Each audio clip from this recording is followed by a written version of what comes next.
జీ5 app download చేసుకుని పూర్తి ఎపిసోడ్లని ఉచితంగా చూడండి.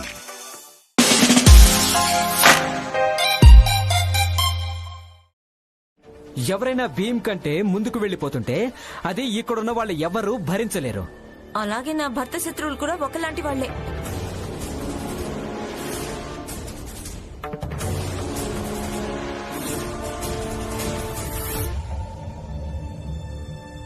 నా భర్త తనను తాను ఎప్పుడు గొప్పగా అనుకోరు. ఆయన ఎప్పుడు వ్యక్తి కంటే ఎక్కువగా సమాజాన్ని గొప్ప అనుకుంటారు. తనకు సమాజ అభివృద్ధి గురించి బెంగ ఉంటుంది. ఆయనలా చేతిలో మిఠాయి డబ్బా పట్టుకుని మిగిలిన వాళ్ళకంటే తనే గొప్పని ఎప్పుడూ ఎగిరి పడరు. ఆయన పోరాటం చేస్తారు. ప్రతి ఒక్కరి పళ్ళెంలో ఆకలిని తీర్చడం కోసం రొట్టెలు ఉండాలని.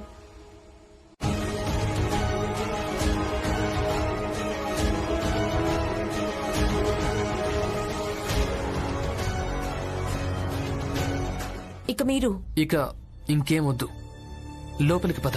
లోపలికి ఎందుకెళ్ళాలి? మాట్లాడనివ్వండి. ప్రతి చోట మీరు నా నోరు మూయించలేరు. వీళ్ళు నోటికి ఏమనిపిస్తే అలా మీకు వ్యతిరేకంగా మాట్లాడడానికి వీల్లేదు. మీరెవరిని ఒక్క మాట కూడా అనరుగా.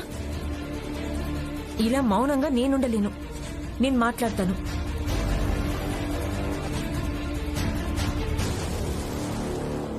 శోభ పిన్ని, మీ చెల్లెలొచ్చిందిగా, తనకు కూడా నచ్చ చెప్పండి. నా భర్తకు వ్యతిరేకంగా ఒక్క మాట కూడా అనొద్దని.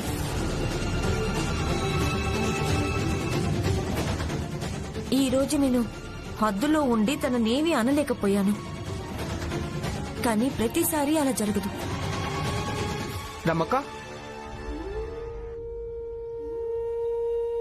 నేను అనుకున్నదేంటంటే నేను పిన్ని వెళ్ళిన తర్వాత అందరికీ మిఠాయిలు పంచుదామని. కానీ పిన్ని భీమన్నయ్యకు వ్యతిరేకంగా అలా మాట్లాడిందంటే, దానికి మీకు ఇంత కోపం వచ్చిందంటే ఇక నాకు ఈ మిఠాయిలొద్దు.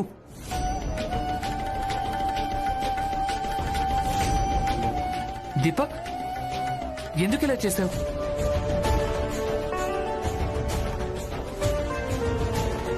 ఇలా ఒకరిచ్చిన మిఠాయిల్ని పారేయకూడదు నాన్న. పట్టుకో. తనకేది ఒప్పనిపించిందో అదే చేశాడు.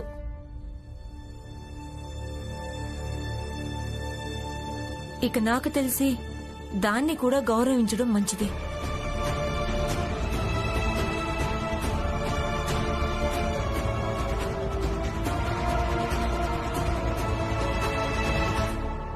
చూసారా, భీమ్ ఇంకా రమా కోసమని అంత ఖరీదైన మిఠాయి పారేశాడో చూశారు కదా. ఇక ఈ విషయాన్ని నువ్వు అర్థం చేసుకోవడం లేదు. ఇప్పుడు ఈ భీమ్ ఇంకా రమ ఇద్దరు నీ ఇంటికే నష్టం కలిగించడం మొదలు పెట్టేసి. కానీ వీటన్నిటి వల్ల వాడేం పొందగలిగాడు? ఏమీ లేదు. అలాగే తను ఆర్తి ఉంది కదా, తన బతికే పద్ధతిని చూడు. ఉన్నవాళ్ల సాన్నిధ్యంలో ఎప్పుడూ ఉంటుంది. ఇక నువ్వే ఆలోచించు, వాళ్లకు వివరించు. ఎవరి మార్గం స్పష్టంగా ఉందో, అలాగే ఎందులో ఎక్కువ ప్రయోజనం ఉందో. జోకు, ఆ ఆర్తి అనే పేరుగల రేఖను ఎంతగా పెద్దగా గీయాలంటే దాని ముందు భీమ్రావ్ అనే పేరుగల రేఖ ఎప్పటికీ శాశ్వతంగా చెరిగిపోవాలి. ఇక ఈ పని నువ్వు, జనార్దన్, హితేష్ మీరు కలిసి చేయాల్సి ఉంటుంది. మేమిద్దరు ఎలా అయ్యగారు? కంగారు పడకు.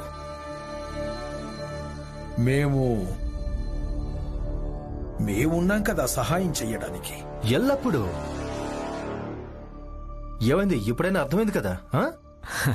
అయింది బాబు గారు, అర్థమైంది.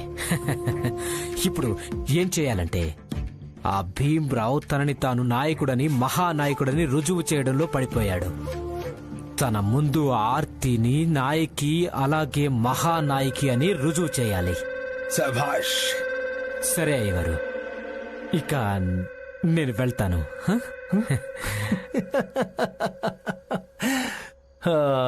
మూర్ఖుడా, వట్టి చేతులతో వెళ్తావా?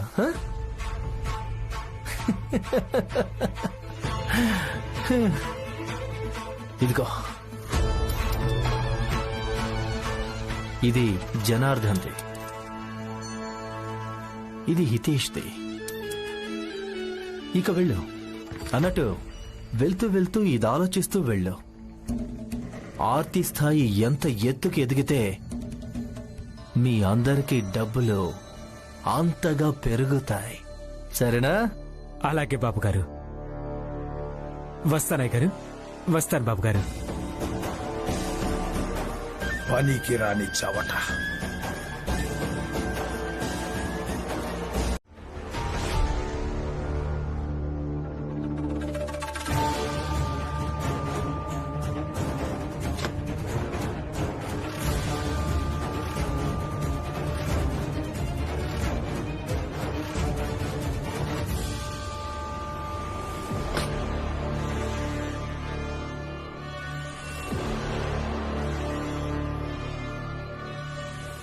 గీసినటువంటి ఈ రేఖలు కళ్ళారా చూశారు కదా.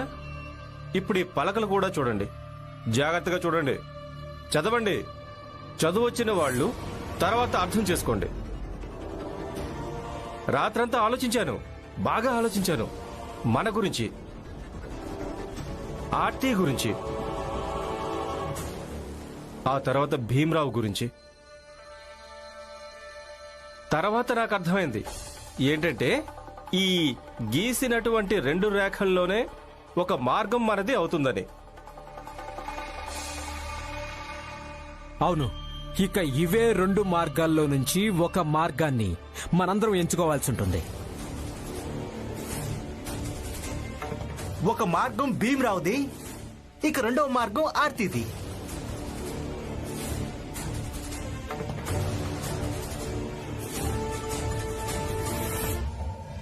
జోకు, జనార్దన్, మీరిద్దరూ ఏం కొత్త నాటకం మొదలు పెట్టారు? హితేష్ అన్నా, మీరు ఈ రేఖల్ని చెరిపేయండి. నా చెల్లెలు ఇలాంటి ఏదో రేఖాంశం కాదు. వద్దు.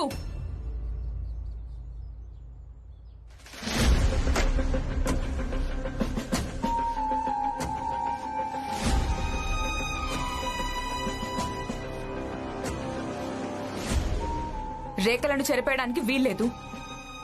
ఎలా ఉన్నాయో అలాగే ఉండని.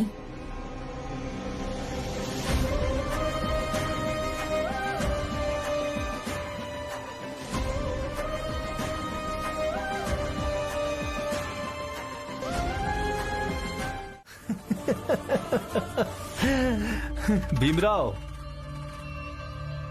చిన్నపాటి విరామం తీసుకుందాం. ఆ విరామం తర్వాత మేమందరం కలిసికట్టుగా నీకు వివరిస్తాం. వీళ్ళంతా నీకేం చెప్పాలనుకుంటున్నారు, సరేనా? అలాగే నరోత్తమ్ జోషి గారు.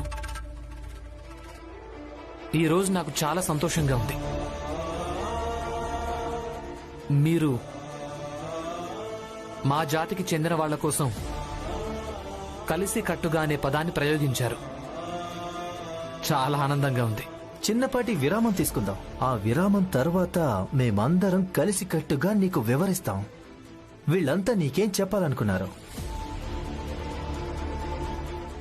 విరామం తర్వాతే కలుద్దాం.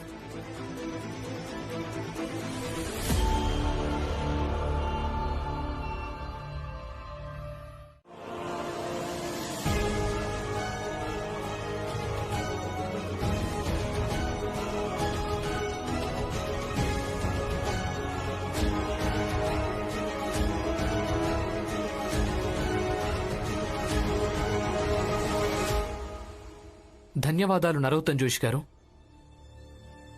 హితేష్ బాబాయ్, మీకు కూడా చాలా చాలా ధన్యవాదాలు.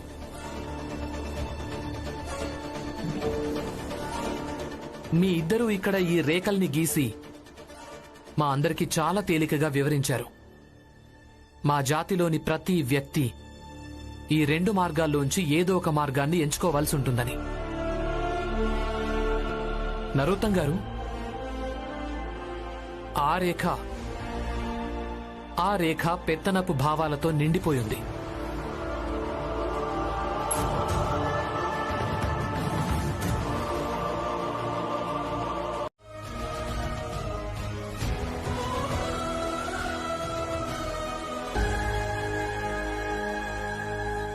అన్నింటికంటే ఎక్కువ కష్టం ఏంటి అంటే ఈ రేఖ మీద నడవటం.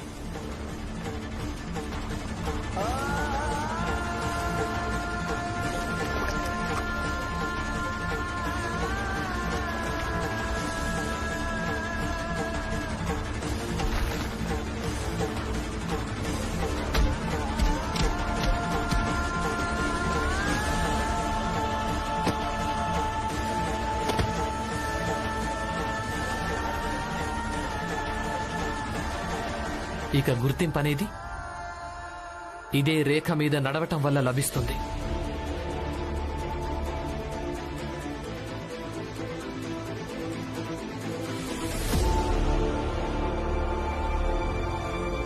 జాతి పేరుతో కట్టేసిన ప్రతి గొలుసు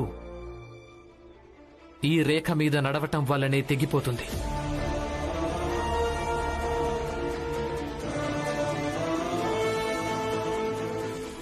మీ అందరికీ అనిపిస్తూ ఉండొచ్చు, ఈ రేఖ ఉంది కదా అది నేను గీసిందని. కానీ అది నిజం కాదు. నాకంటే ముందు ఎంతో మంది ఉండుంటారు. వాళ్ళు ఈ రేఖ మీద నడవటానికి న్యాయవాదం చేస్తుంటారు. అలాగే నా తర్వాత కూడా ఎంతో మంది జన్మిస్తారు. వాళ్ళు ఈ రేఖ మీద నడవటానికి న్యాయవాదం తప్పకుండా చేస్తారు.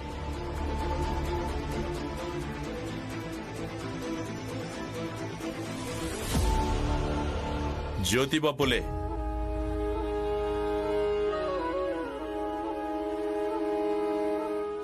జ్యోతిబా పూలే ఇదే రేఖ మీద నడవడం గురించి మాట్లాడేవాళ్ళు.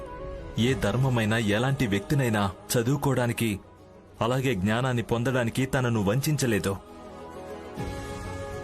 సత్యం ఏమిటంటే శాస్త్రాల గురించి ఉదాహరణలు చెప్పే వీళ్ళంతా చదువుని ఒక ప్రత్యేక వర్గం వరకే పరిమితం చేయడానికి సామాజికంగా కుట్ర చేస్తున్నారు.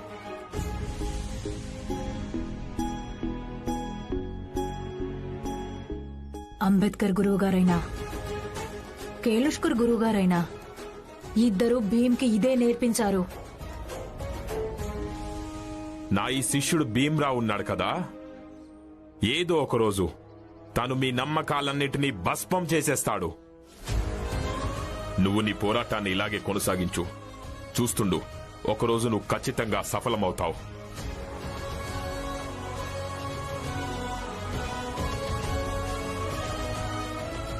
అలాగే బరోడా సాయాజీ మహారాజ్ కూడా ఇదే మార్గంలో నడవమని చెప్తాడు. నేనొక రాజుని. ఒకరి జాతి నా దృష్టిలో హద్దుగా మారలేదు. నేను అంటరానితనాన్ని నమ్మను. మీ అందరికీ చెప్పడం నాకు ఆనందంగా ఉంది. నేను భీమ్రావుకి ఏ పరీక్ష అయితే పెట్టానో అందులో తను ఉత్తీర్ణుడయ్యాడు. మీకు గుర్తుందా, నేను చిన్నగా ఉన్నప్పుడు నాకంటే 8 ఇయర్ పెద్దమ్మాయి ఛాలెంజ్ చేసింది. తను నన్ను ఎత్తి కింద పడేస్తుందని. ఇక నేను తనతో పోరాడడానికి వెళ్ళాను. అవును, నాకు మొత్తం గుర్తుంది. తనతో పోట్లాడకుండా నేను నిన్ను ఎలా ఆపానో, ఇక నిన్ను లాక్కుంటూ ఇంటి లోపలికి ఎలా తీసుకొచ్చానో. చాలా సేపటి దాకా ఏడుస్తూ ఉన్నావు. తర్వాత నీకు నువ్వే ఆపేశావు. అక్క, కథ కేవలం అంతే కాదు. నెక్స్ట్ డే నేను దాని ఇంటికి వెళ్ళాను. దాన్ని ఇంట్లో నుంచి బయటికి రమ్మన్నాను. ఇక వీధిలో వాళ్ళందరి ముందు దాన్ని ఎత్తి కింద పడేశాను. అంతే అక్క, నేను చిన్నప్పటి నుంచి అంతే. ఇక రమ కూడా అదే తప్పు అప్పుడు 8 ఇయర్ పెద్దమ్మాయి చేసినట్టుగా చేసింది. ఇక నేను రమాని అందరి ముందు ఎత్తి పడేసేంత వరకు అంతవరకు నాకు మనశ్శాంతి లభించదు. ఇక కావాలంటే మీరు ఎంత చెప్పినా సరే. ఆర్తి, హితేష్ అన్నా, ఆర్తి బయటికి రాగానే అంతా కలిసి తనకు చెప్దాం. మనందరికి కూడా వాళ్ళ సార్ దగ్గర పనిపించమని. ఇప్పుడు మనందరం తనకు పక్కన నిలబడున్నప్పుడు ఈ మాత్రం చేయగలదు కదా. ఇక చూడండి, పని మనిషి అయ్యుండి కూడా ఎంత హోందాగా దర్పంతో ఉంటుందో. ఇక మనందరం పని మనిషి కంటే ఎక్కువ పని చేస్తాం కదా. నిజమే, ఆర్తి కూడా మనలాంటిదే, మన జాతిది. చూడు ఎలా మాట్లాడుతుందో, ఎలా నడుస్తుందో. ఇక తను ఎక్కడ పనిచేస్తుందో తను చాలా పెద్ద వ్యక్తి, చాలా గొప్పవాడు. ఇక మనకు కూడా ఏదో ఒక పని ఇప్పించగలదు. అవును. ఇద్దరు నోరు మూసుకోండి. చెరువు తవ్వారో లేదో ఇక మీరు చేపలు పచ్చడానికి బయలుదేరారా? అరే కాస్త ఆగండి, ముందు రానివ్వండి, తర్వాత మాట్లాడదాం.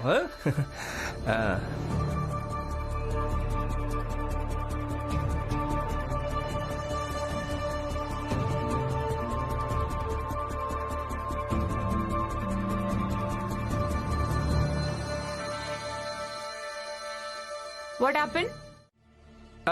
కౌకౌ కాదు, పని గురించి మాట్లాడడానికి వచ్చాం. నువ్వు ఎక్కడ పని చేస్తున్నావో అక్కడ మా అందరినీ కూడా పనిలో పెట్టించావా? అవునా? అక్కడ పని చేయడం అంత ఈజీనా? ఈజీ అంటే ఏంటి? తేలిక. అయ్యో, మేమందరం ఏదో ఒక పని చేసుకుంటాం. ఇక మీరు పనిపించండి చాలు. నేను పని వెతుక్కోవడానికి వెళ్తున్నా. సరే, నేను శోభా అక్కకి కూడా డిన్నర్ టైంకి రమ్మని చెప్పేశాను. మీరంతా కూడా వచ్చేసేయండి. డిన్నర్ అంటే ఇక్కడ ఒక్కరికి కూడా డిన్నర్ అంటే ఏంటో కూడా తెలీదా? తెలుసు.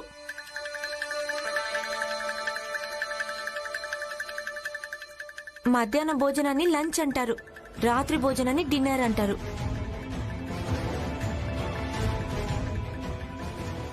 ఇక ఇక్కడ చాలా మందికి చాలా విషయాలు తెలుసు. మాకేమీ తెలీదని కొందరికి అనిపిస్తుంటుంది. ఇక ఇంతే.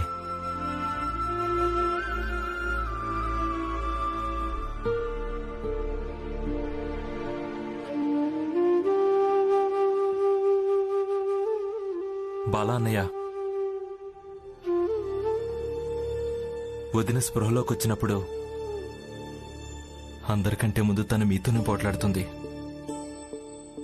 అయితే పోట్లని తను ఏం చేస్తూ వచ్చిందో నేను కూడా అదే చేస్తాను. నేను తనతో పోట్లాడతాను. ఇప్పుడు కేవలం తన్నే ప్రేమిస్తానంతే. బాలా అన్నయ్య, మీకు అనిపించడం లేదా ఇవన్నీ జరిగిన తర్వాత వదినకు ఇదంతా తెలిసిందనుకో, మీరు భీమ్కు తోడుగా కాదు జాతిలోని భ్రమపడే వాళ్ళ సమూహంలో ఉన్నారని,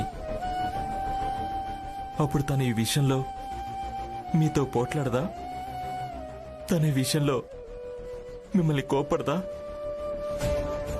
తను ఈ విషయంలో మిమ్మల్ని ఒప్పించదా? ఒకవేళ మీకు భీమ్ స్వచ్ఛమైన వాడు అనిపిస్తే మీరు తన పక్కన ఎందుకు లేరని.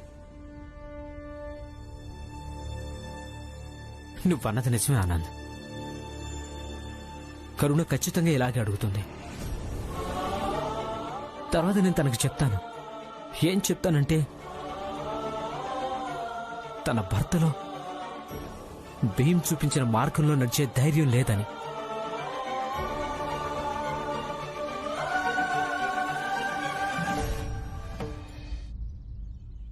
నీళ్లుంటాయి కదా ఆనంద్, అవి ఎంతైనా ప్రయత్నించని మంటలా మండడానికి. ఆయన మండలేవు. ఏం చేసినా సరే అవి మండలేవు. ఎందుకంటే అది నీటికుండే స్వభావం. అలాంటిదే నా స్వభావం. ఇది బాల తరరాత. అందుకే భీమ్లా ఎప్పటికీ మారలేకపోయాడు. ఎంత అనుకున్నా సరే.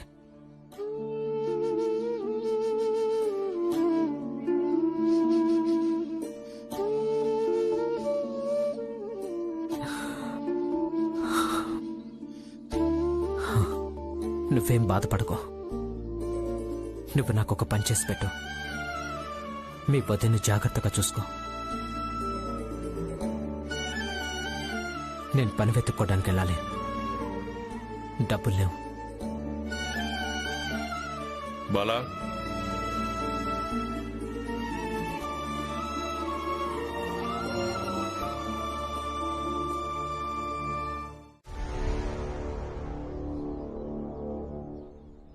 నీకేం కాలేదు కదా? బానే ఉన్నాను. ఇలా రోడ్డు మధ్యలో ఎందుకు నిలబడ్డావు? ఆ కారిపు నిన్ను తొక్కేస్తుండేది. ఆయనకు స్త్రీతో అమర్యాదగా మాట్లాడారు. నేనెలా చూస్తూ ఉండాలి? అందుకే వాళ్ళ ముందు నిలబడ్డాను. వాళ్ళని ఆపాలనుకున్నాను. నన్నంటే తొక్కేసుండేవాళ్ళు, కానీ నా గొంతునెలా తొక్కేస్తారు? తనొక పెద్ద ఆఫీసర్ అంట, ఏదైనా చేయగలరంట. ఆర్తి, మౌనంగా ఏం చూస్తున్నావు?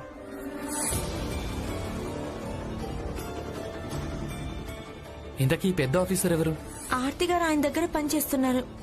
ఆయన ఆర్తి గారిని పని మనిషి అనుకుని తన చేతిని బలవంతంగా పట్టుకున్నారు. అమర్యాదగా మాట్లాడారు. తను పని మనిషి అయ్యుండొచ్చు, కానీ ముందు ఒక స్త్రీ కదా. ఓ హలో, అసలేం మాట్లాడుతున్నావు? ముందుగా ఏం మాట్లాడాలో అర్థం చేసుకో. డేవిడ్ సార్ పూణేకి వెళ్ళాలి, అందుకే ఆయనను హడావిడిగా కారులో కూర్చోబెట్టారు. ఇక్కడికి వచ్చి నువ్వు ఏదేదో మాట్లాడుతున్నావు. అంటే భీమరావు అంటే నీ పేరేనా? నాకిప్పుడే ఆర్తి కారులో చెప్పింది నీ వైఫ్ ని ఇక్కడి నుంచి తీసుకెళ్ళు, అలాగే తనకి నచ్చ చెప్పు, వెనక ముందు ఆలోచించకుండా ఏదేదో వాగుద్దని. ఏయ్, ఇక్కడ వచ్చి కార్లో కూర్చో.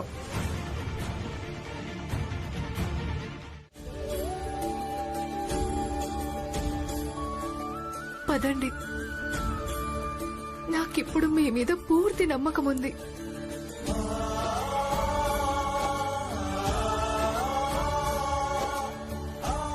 సరే బాలా, మీరు వెళ్ళండి.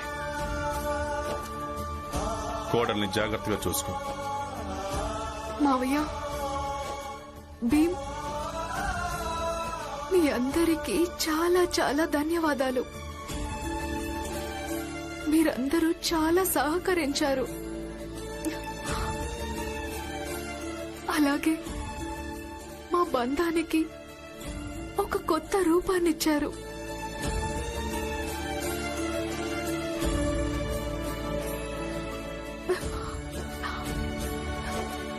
భీమ్,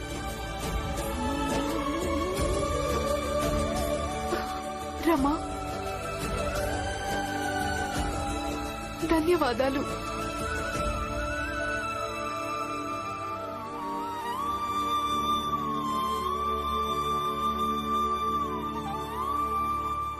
వస్తానన్నా.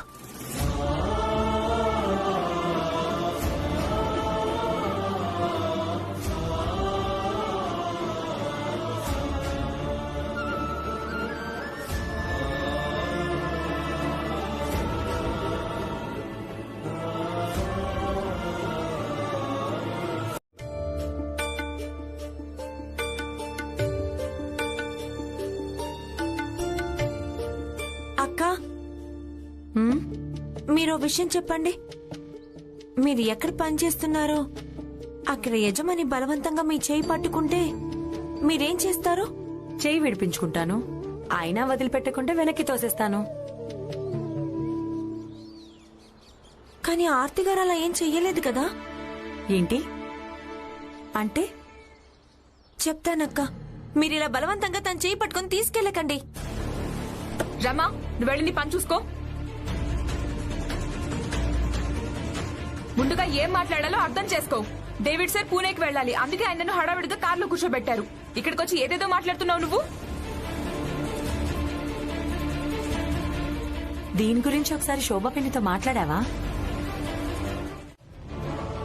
వాళ్ళు ఉన్నవాళ్ళు. ఇక ఆంగ్లేయ అధికారుల పద్ధతి ప్రవర్తన చాలా భిన్నంగా ఉంటుంది. అది నేనేమన్నానంటే మేం కేవలం కంగారు పడ్డామంతే. మీరేం బెంగపడకండి. తను చేయి పట్టుకోవడం చూస్తే నీకెలా వింతగా అనిపిస్తోందో నేను కూడా ఒకసారి చూశాను. నాకు కూడా వింతగానే అనిపించింది. కానీ తర్వాత ఆర్తియే చెప్పింది ఆ ఆంగ్లేయుల ప్రవర్తన చాలా భిన్నంగా ఉంటుందని. వాళ్ల దృష్టిలో చేయి కలపడం, చేయి పట్టుకోవడం ఇవన్నీ అంత పెద్ద విషయాలేం కాదు. అందుకే ఇంకెప్పుడు ఇలాంటి మాటలు మాట్లాడకండి. ఇక ఇది బస్తీ. ఒకవేళ ఇక్కడ నువ్వు ఒక్క మాట అన్నావనుకో 1000 పుకార్లు సృష్టిస్తారు.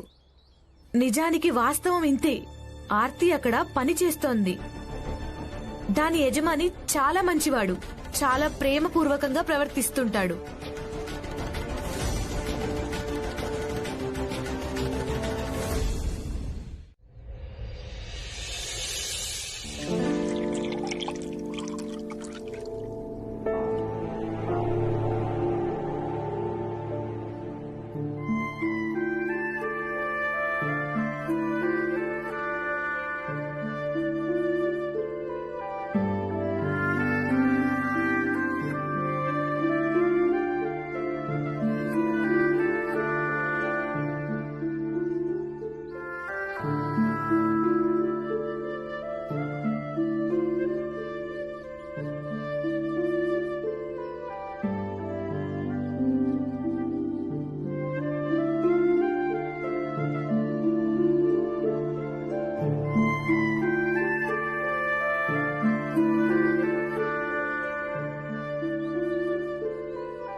చాయ్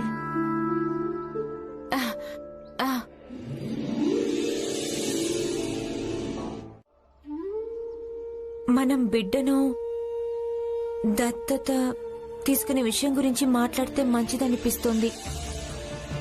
ప్రత్యేకించి వాళ్ళిద్దరు తప్ప ఇంకెవరు మాట్లాడకూడదు. మనం ప్రయత్నం చేశాంగా, అదే ఎక్కువ. ఇక ఏ నిర్ణయం తీసుకున్నా వాళ్లే తీసుకుంటారు. నువ్వన్నది నిజమే. వాళ్ళేం నిర్ణయించుకున్నా వాళ్ళనే నిర్ణయించుకునివ్వటం మంచిది.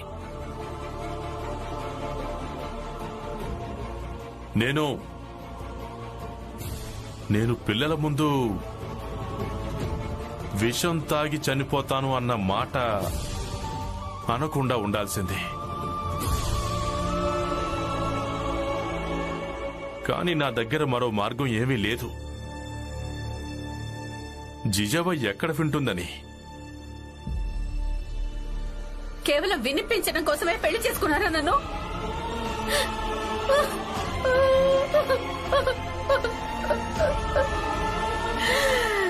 చూడు జిజాబాయి, ఇలా ఏడవడం వల్ల ఏం ప్రయోజనం లేదు. నేను బాగా ఏడుస్తాను. మీరు నా భర్త. ఇక నా ఎదురుగా అలా విషం తాగడం గురించి మాట్లాడితే నేను ఏడుస్తాను. అవును, నేను చెడ్డదాన్నే. కానీ మీ భార్యను కూడా నేను. ఈ రోజు వరకు మీరు నా ఒక్క కోరిక కూడా ప్రాముఖ్యత ఇవ్వనేలేదు. అయినప్పటికీ మిమ్మల్ని కోల్పోతానన్న భయంతో నేను ఏడుస్తున్నాను.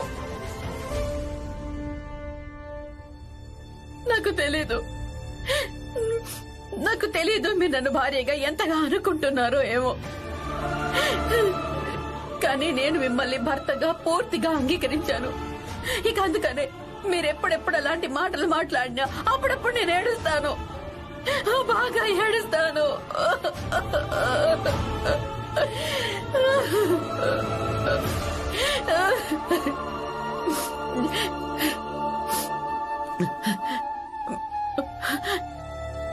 అయినా మీరిలాంటి వాళ్ళ కోడలు, కొడుకు, తమ్ముడు, చెల్లెలు, మీకు అన్ని బంధాల గురించి అవగాహన ఉంది. కేవలం ఒక్క భార్యాభర్తల బంధం గురించి అవగాహన లేదు. ఎదురుగా మీ భార్య నిలబడి ఏడుస్తోంది. ఇక మీరు తన కన్నీళ్లు కూడా తెడవలేకపోతున్నారు. సరేలేండి, లోపలికెళ్ళి నేను ఒంటరిగానే ఏడుస్తాను.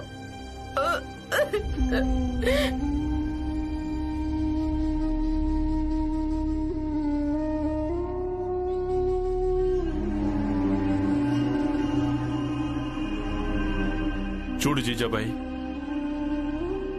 నేను కూడా నేను నా భార్యగా అనుకుంటాను. ఇక అక్కడ జాతీయ గీత లాంటివి ఉండవు. బోల్డ్ ని డబ్బుల్ని సంపాదించుకుంటాం. ఇక అది చూసి భీమరావు కళ్ళు కుట్టుకుంటాడేమో.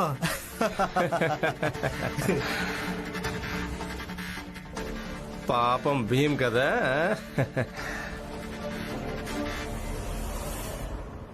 ఆయన ఎందుకు కుళ్ళుకుంటారు? ఆయన ఇదే కోరుకుంటున్నారు, మీరంతా సంతోషంగా ఉండాలి, డబ్బు సంపాదించాలని. అవును,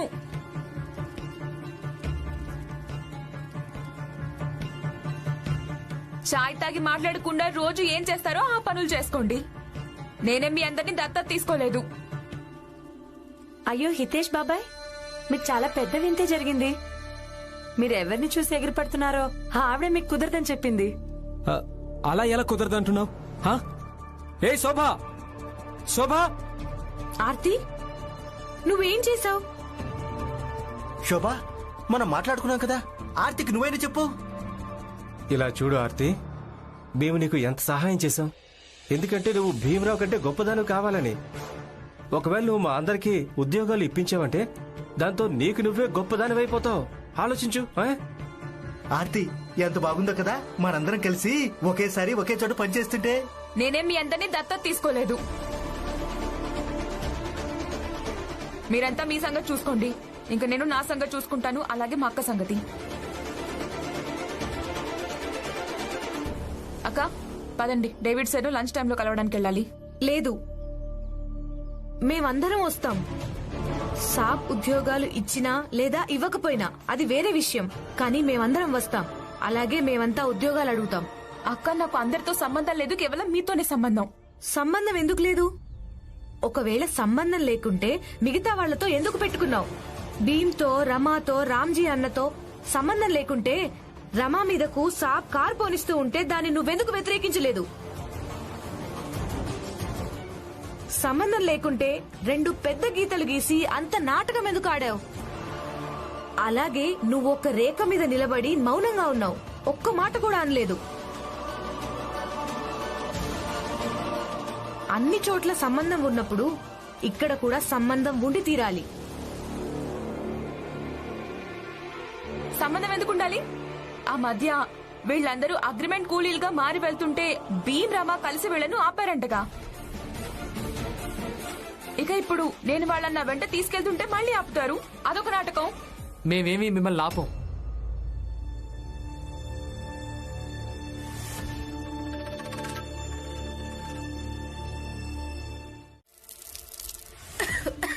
సార్, మట్టి కింద పోసాను.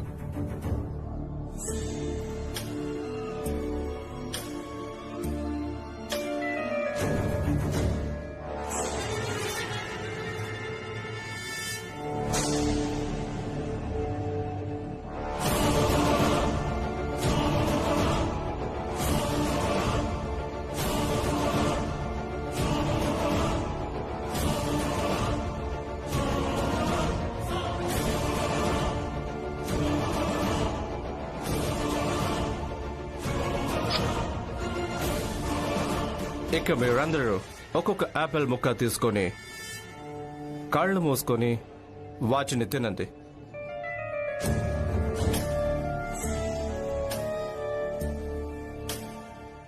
దాంతో మీరందరూ నా దగ్గర ఎంత విశ్వాసం చూపిస్తారో రుజువైపోతుంది. సరే సార్, నేను వెళ్తాను. నేను ఎన్నో ఏళ్ల నుంచి మీ దగ్గర పనిచేస్తున్నాను. నా విశ్వాసం మీద మీకు అసలు అనుమానమే ఉండదు. వద్దు, ఆగు, కూర్చో, కూర్చో. యాపిల్ ముక్క తీసుకొని దాన్ని తిను. చెప్పారు కదా, నేను జాతి మతాలను పట్టించుకోనని. మీ అందరినీ నేను కేవలం ఇండియన్ అనుకుంటానంతే, కేవలం ఇండియన్. ఇక విశ్వాసాన్ని మళ్లీ మళ్లీ రుజువు చేసుకోవాల్సి ఉంటుంది. త్వరగా తీసుకోండి.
రేపటి నుంచి మీరందరూ పనిలోకి వచ్చేయండి.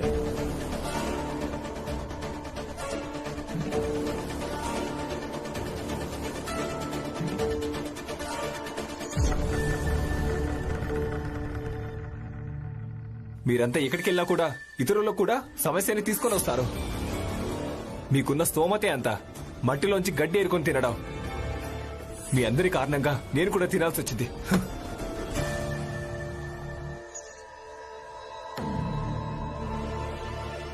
చూడనా, ఈ వంకతోనైనా మనందరం ఒక్కటైపోయాం. అయినా సాహెబ్ చెప్పాడు కదా ఆయన జాతి మతాలను పట్టించుకోనని. మనందరం ఏంటది? ఇండియన్. మనమందరం ఇండియన్.